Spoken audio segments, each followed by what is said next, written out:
시장 큰 그림부터 작은 그림까지 그려보는 시간, 오늘의 이슈 진단 들어가겠습니다.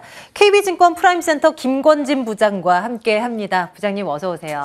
네, 안녕하십니까? 네. 자, 오늘은 어떤 이슈를 저희가 준비를 했느냐.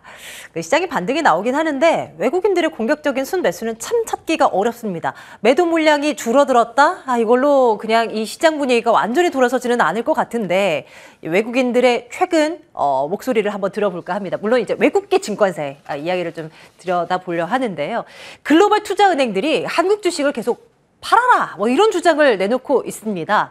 목표 가격을 줄줄이 하향하는 리포트들도 내놓고 있는 흐름인데요. 한번 내부적으로 볼까요? 최근에 이제 하향 조정된 그런 대형 종목들을 한번 보겠습니다. JP모건에서는 현대모비스를 27만 원으로 하향. 요즘 현대차, 기아 괜찮잖아요, 흐름. 그런데 역시 목표가 하향. 그래도 현재가 대비해서는 많이 높아요. 제법들요. 근데 LG에너지솔루션은 지금 목표 주가가 현재가보다 낮은 상황입니다. NC소프트는 50만 원 선 정도로 하향 조정했으나 역시 이것도 이제 현재가 대비해서는 높은 그런 상황이긴 하고요. 어쨌거나 이렇게 왜 한국 주식 그 대형주들에 대한 어떤 목표가 하향을 하고 있는가에 대한 이유를 살펴보니까 이런 내용이 있더라고요. 한국 업체들이 못하는 것이 아니라 아시아 전체적인 시장에서 외국인들이 발을 빼고 있는 상황이라 그럴 수밖에 없다. 이런 이야기를 합니다. 아시아 경제 전반적인 성장 자체가 둔화될 것이고 물가 압박은 더 커질 것이고 한국을 비롯한 대외 경제 노출이 굉장히 큰 나라는 이런 부분들에 있어서 타격을 받을 수밖에 없다. 고로 외국인들은 계속 빠져나간다. 이런 이야기를 해놓고 있습니다. 상황이 완전히 반전되지 않는 한 앞으로 외국인들의 어떤 팔자씨는 더 이어질 거다라는 이야기로 들리는데요. 하지만 그런 가운데서도 삼성전자에 대해서는 10만 원 이상은 간다. 여전한 목소리가 있고요. 금융주에 대해서는 금리 인상기 속에 괜찮다. 이런 이야기들. LG화학도 나쁘지 않다. 이런 이야기들이 일부 있기는 합니다. 어떤 쪽에 초점을 맞추고 우리가 바라봐야 될지 궁금해요. 부장님, 시장에 대한 이야기 좀 풀어주십시오. 네, 그렇습니다. 시장에 대한 흐름이 계속해서 박스권에 있다가 오늘은 그나마 위로 올려주는 모습이 나타나고 있습니다. 그나마 좀 오랜만에 이렇게 숨을 쉴 수 있는 이런 맞아요. 흐름이 네. 나타나고 있다는 겁니다. 사실은 최근 어제까지만 하더라도 또 하방에 대한 이런 걱정을 해야 되나라는 생각을 했습니다. 하지만 오늘 다시 한번 위로 올려주는 모습이 나타나면서 시장이 조금 바뀌었다. 그리고 특히 오늘 같은 경우는 개인들은 많이 팔고 있고 외국인들은 거의 그대로 있고 실제 기관들의 매수가 엄청나게 지금 현재 몰리고 있다라는 이야기를 해드릴 수가 있을 것 같습니다. 앞에서 우리 앵커님이 얘기해 주셨던 것처럼 지금 그러한 이유가 있습니다. 지금 현재 전 세계는 어디에 지금 현재 포커싱이 맞춰 있습니까? 인플레이션에 대한 이런 것에 지금 포커싱이 맞춰 있다. 우리나라 같은 경우도 소비자 물가지수나 이런 지수가 물가지수표가 4%가 넘게 나오고 있습니다. 와, 4%라고 하면 엄청나다라는 이런 생각을 해야 되는데 미국은 어때요? 거의 8%대가 나오고 있다라는 겁니다. 그만큼 미국의 물가는 엄청난다라는 겁니다. 그렇게 계속해서 올라가다 보면 정말 어느새 100원에 샀던 게 200원에 사야 되는 이런 모양이 나타날 수 있기 때문에 지금 현재 미국에서는 그동안 풀어줬던 이런 돈을 유동성을 회수하고자라고 얘기가 나옵니다. 이렇게 됨으로써 금리가 인상이 된다는 건 어떻게 보면 우리가 자명히 알고 있는 내용이죠. 그런데 앞으로는 그러면 어떻게 돼? 라고 얘기하면 이제 금리가 올라가는 시기가 이제 시작이 됐다고 하면 최소한 1년 이상은 진행이 될 것이다 라는 겁니다. 즉 최근같이 모든 종목이 주린이들, 최근에 개인 투자자들이 들어왔던, 바이앤 홀딩하면 무조건 돈이, 수익이 나라는 이런 시대는 이제 거의 마무리가 됐다라고 생각을 해야 됩니다. 이렇기 때문에 지금 현재 외국인들도 위험 자산에 이렇게 투자를 한다라고 얘기를 했다라고 하면 너 같으면 어디에 투자하겠어? 위험 자산을 한 개를 지어주면 미국에 투자할래? 한국에 투자할래? 그러면 어디? 당연히 미국이죠. 미국 쪽으로 가야 된다라는 겁니다. 그리고 미국에서도 너 지금 현재 채권에 투자할 거야? 주식에 투자할 거야? 라고 하면 대다수의 이런 펀드 매니저나 이런 자금을 운용하는 사람들은 나 채권에 투자할 거야. 안전자산에 투자할 거야. 라고 되고 있습니다. 실제 미국에서 골드만삭스 쪽에서 무슨 얘기가 나왔었냐면 연평균 금리가 4%대까지 올라간다라고 얘기가 나왔습니다. 미국 금리가요. 미국 금리가? 네. 야, 이 말은 무슨 올해 말이에요? 안에? 네, 올해 안에. 올해 안에. 그런 네. 얘기가 나왔었다. 네네. 이 말은 무슨 말이냐면 우리나라 매번 같은 회의 경우는 네. 최소 5%대까지 올라가야 된다. 그렇죠. 이렇게 되면 뭔가가 잘못되고 있구나라는 생각. 저 같아도 돈이 많으면 굳이 위험자산에 투자 안 할 것 같아요. 굳이 리스크 테이킹을 할 필요가 있나? 당연스럽게 안전자산에 넣지. 야, 기준금리가 4%면 당연히 안전한 채권들도 4%에서 5%, 6%대까지도 나오는데 굳이 다른 데에 우리가 투자를 할 필요가 있어? 라는 네. 이런 분위기가 생기고 있다는 겁니다. 맞아요. 그런 지금 상황이다 보니까. 이러다 보니까 주가가 안 갔다는 거죠. 근데 네. 계속해서 어떤 이야기는 나오고 있냐면 그래도 성장주는 갈 것 같아. 이런 얘기. 이거 최근에 우리 지금 현재 무슨 시즌입니까? 1분기 실적 발표 시즌입니다. 대표적으로 지금 현재 LG전자 실적 보셨습니까, 여러분들? 최대였죠. LG전자 실적 쭉 위로 올라와 주는 모습이 나왔습니다. 실제 아직까지 PER 같은 개수가 여전히 싸다. LG전자가 가장 크게 변혁이 일어날 게 뭐예요? 휴대폰 부분을 접었습니다. 우리 이제 안 할게. 태양광도 안 할게. 근데 돈 되는 부분, 가전은 계속해서 하고 앞으로의 성장성은 뭐 있어요?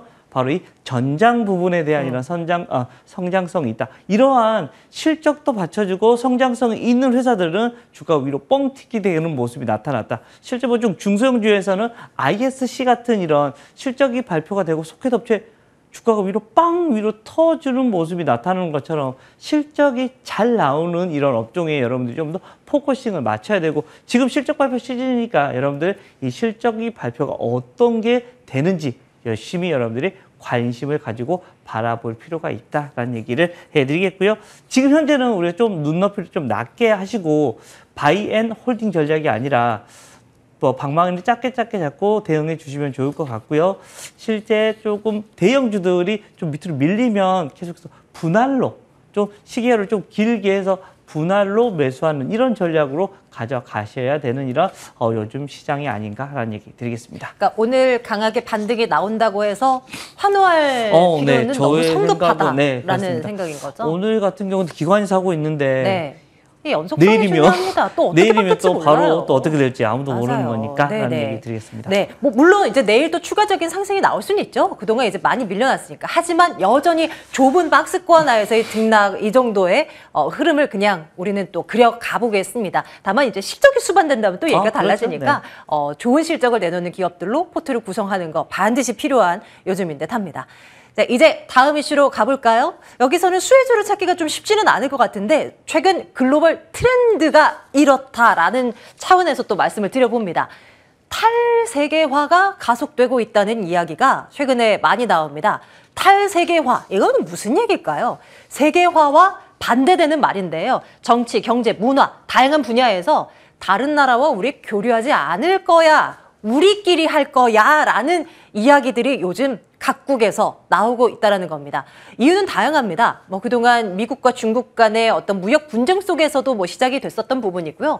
그 과거 이제 미국의 트럼프 전 행정부 때도 미국 우선주의, 퍼스트 아메리카를 외치면서 그렇게 이제 나아갔었던 그런 방향 속에서도 시작됐었던 부분인 것 같아요. 그런데 여기에 코로나19가 더해지죠. 공급망 위기가 놓여 있다 보니까 다른 나라에서 수입했던 거 안 되는구나, 우리가 만들자, 뭐 이런 목소리가 커지고 있는 것 같고요. 뭐 등등해서 전 세계 경제가 블록화되어 가는 그런 현상이 나타나고 있는 것인데요. 요는 이겁니다.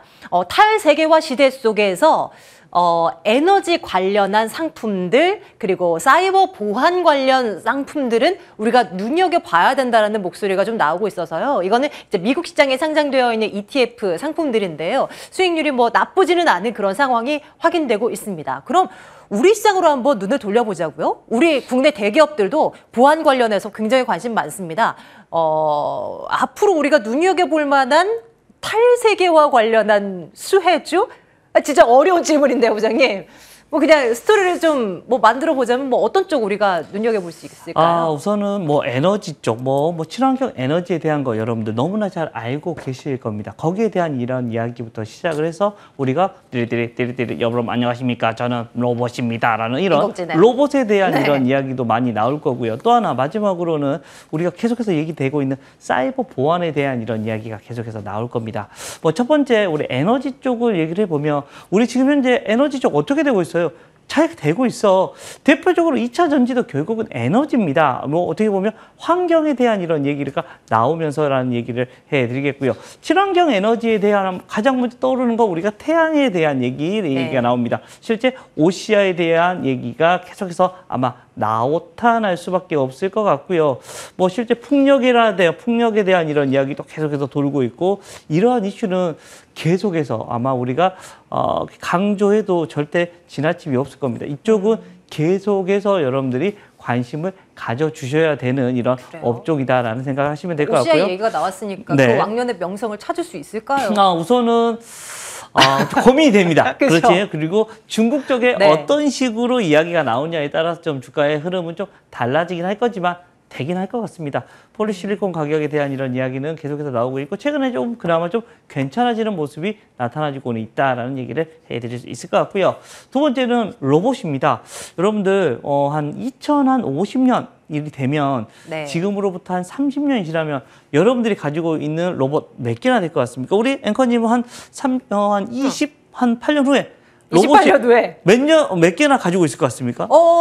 글쎄요. 저의 이제 자산 능력에 따라 좀 달라지긴 하겠지만 네. 그래도 상당수 보유할 수 있을 거라 뭐 자신을 해봅니다. 평균이 한 네. 6개 정도는 가지고 다닌다고 근데 합니다. 이제 로봇이라는 실제. 개념이 그렇죠. 진짜 옆에 끌고 다니는 뭐 사람만한 로봇이 우리 이런 게 아니고요. 아니라, 네네. 뭐 하다못해 뭐 청소기, 그렇죠. 뭐 그런 다양한 다, 가전 모든 제품이 게. 될 수도 있는 거죠. 네, 맞습니다. 그런 게 한 6가지 정도는 충분히 가능하실 될 수 거니까. 있을 것 같다라고 네. 얘기합니다. 로봇 하면 떠오르는 그 회사 어디십니까? 우리 앵커님. 로봇? 앵커님이 그냥 저는 지금 단순하게 지금 유진 로봇, 뭐 휴림 로봇 이런 자그마한 종목만 먼저 생각이 네네.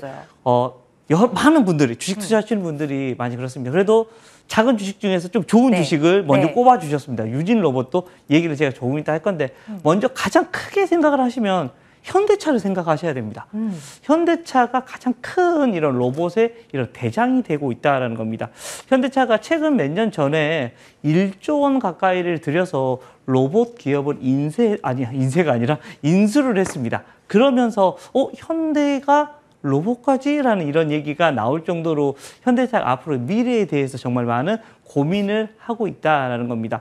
주가의 흐름들도 현대차는 지금 현재는 어떻게 친환경차에 대한 얘기, 거기에 대한 이런 이야기만으로도 주가가 움직여주고 있습니다. 그런데 네. 실제로는 로봇의 대장이 될 수도 있는 게 아마 진짜 현대 그럴까요? 그룹이 될 수 있다라는 판단을 하시면 될 것 같고요. 네. 그 다음으로 조금만 아래로 부속품에 대한 얘기는 삼성전기를 여러분들께 얘기해 드리고 싶습니다. 삼성전기 같은 경우는 그냥 MLCC 회사잖아라고 얘기를 하는데 여기에서도 로봇에 대한 이런 부품을 만들어서 팔고 있다라는 겁니다. 주가에 대한 흐름도 좋아질 것 같고요. 마지막으로는 바로 앞에서 우리 앵커님이 얘기해 주셨던 유진 로봇 같은 경우는 우리나라의 그 주주를 보면 대주주가 우리나라 주주가 아닙니다. 실제 해외사가 이미 절반 이상 가지고 있는 유진 로봇이다라고 생각을 하셔야 될 것 같고요. 앞으로 이쪽으로 여러분들이 난 큰 주식 로봇주에 이렇게 베팅을 하고 싶어라고 하면 현대 정도, 그리고 삼성전기, 그리고 작은 주식에 그래도 나 한번 투자를 해보고 싶어 하면 유진 로봇 정도를 여러분들이 생각해 가시는 게 조금 더 나은 이런 숫자가 나타날 수 있을 것 같다라는 얘기 해드리겠습니다. 하긴 뭐 최근에 있었던 가전 박람회에서도 현대차가 이제 로봇과 관련한 그 주제를 가지고 또 네네. 이제 전면에 나섰던 것을 생각을 해본다면 큰 그림에 있어서는 로봇 관련 대장주로서 현대차를 또 꼽을 수도 있겠네요. 큰 그림 그리고 뭐 단기적인 뭐 이슈들 뭐 맞물려서 한번 놓치지 말아야 할 섹터 그리고 종목 아닐까 싶어요. 이제는 이쪽으로 가보겠습니다. 종목에 대한 이야기를 해볼 건데요. 메리츠증권 무슨 일이 있는 것일까요? 사실 언제였는지는 정확히 기억은 안 납니다만 이 시간을 통해서 메리츠증권 정말 잘 나갔고 앞으로 잘 더 갈 거다라는 이야기를 나눠드린 바가 있습니다. 그런데 지금 몇 달이 지났어요. 계속합니다. 이거 한번 들여다볼까 합니다. 거래대금이 최근에 시장 분위기가 워낙 안 좋다 보니까 줄어들고 있는데 그래서 증권주들 재미없는데 유독 메리츠증권만 강해요. 일단 증권업종 지수부터 한번 볼까요? 전체 이제 평균이라고 볼 수 있겠죠. 증권사들 이제 주가의 평균. 뭐 그냥 재미없습니다. 흘러내리는 그런 분위기가 나타나고 있는 건데요. 메리츠증권의 일봉 차트 흐름은 어떻냐? 지난해 연말을 기점으로 해서요. 수직 상승 한번 보여줬고요. 조금 주춤하다 싶었다가 다시금 튀어오르는 신고가 종목 가운데 또 하나로 이름을 올려놓고 있습니다. 주주 친화적인 정책에 큰 힘이 됐다라는 분석 일단은 뭐 가져가고 있고요. 그 외의 것들도 뭐 이슈가 이제 없지는 않은 그런 상황인데 과연 이제 우리가 초점을 맞추는 것은 강한 종목에 타는 것은 맞는 것인가? 앞으로 얼마나 또 오를 수 있을 것인가? 여기로 이제 초점이 맞춰지는 것 같아요. 부장님, 이거 지금 담는 거는 어떻게 생각하세요? 우선은 저는 지금 방금 전에 보여주셨던 이런 차트만 보더라도 네. 전고점을 뚫었습니다. 그러면 타보는 겁니다, 여러분들. 그리고 전고점으로 아래 다시 내려가면 그때 손절을 하더라도 네. 올라가고 있는 종목은 여러분들 절대 웬만하면 놓치지 않으셔야 된다라는 겁니다. 그만큼 뭔가가 잘 이루어지고 있고요. 최근에 메르츠가 증권뿐만 아니라 맞아요. 다른 곳에서도 정말 많은 두각을 일으킵니다. 이게 무슨 일이고? 이런 얘기가 할 정도로 메르츠가 정말 위로 뜨고 있고, 실제 메르츠가 좀 공격적 영업을 정말 많이 잘 하고 있습니다. 실제 돈이 되는 부분에 정말 레버리지를 일으켜서 정말 잘 쏟아내고 있는 모습이 나오고 있고, 특히 최근에 주주 친화 정책을 정말 많이 사용해주고 있습니다. 바로 자사주 소각 등 주주 친화 정책을 계속해서 사용을 해주고 있고, 윤석열 정부가 들어오면서 무슨 얘기가 나오고 있냐면 부동산 프로젝트 파이낸싱에 대한 이런 것을 좀 규제를 많이 완화해 줄 것이야 라는 얘기가 나온다. 이 말은 결국은 메르츠 증권에 조금 더 유리하게 작용해 줄 수 있을 것 같다라는 겁니다. 또 메르츠 증권이 막 대형 이런 증권사처럼 이런 소액 주주들이 엄청 많은 게 구조가 아닙니다.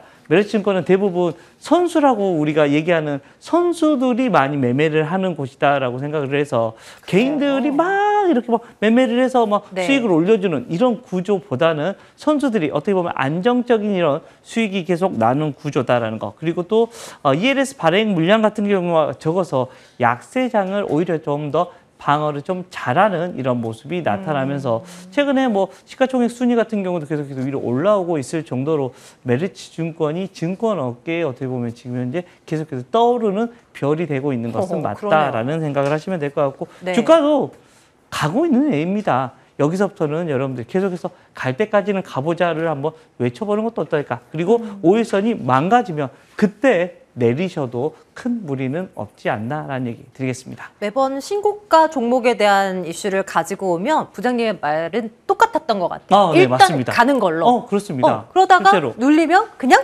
나오면 나오는 되는 걸로. 거고. 네, 그렇죠. 예, 메리츠 증권도 이제 같은 맥락으로 이야기를 이제 나눠봤는데요. 한번 눈여겨보겠습니다. 단 5일선 이탈되면 재빨리 빠져나와야 된다는 거 꼭 염두에 두겠습니다. 자, KB증권 프라임센터 김권진 부장과 함께 이슈 분석 나눠봤네요. 부장님 고맙습니다. 네, 감사합니다.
네, 이 시각 마감센터입니다. 오늘 양대 시장 기관의 매수세 강하게 들어오면서 상승불 켜고 마무리했습니다.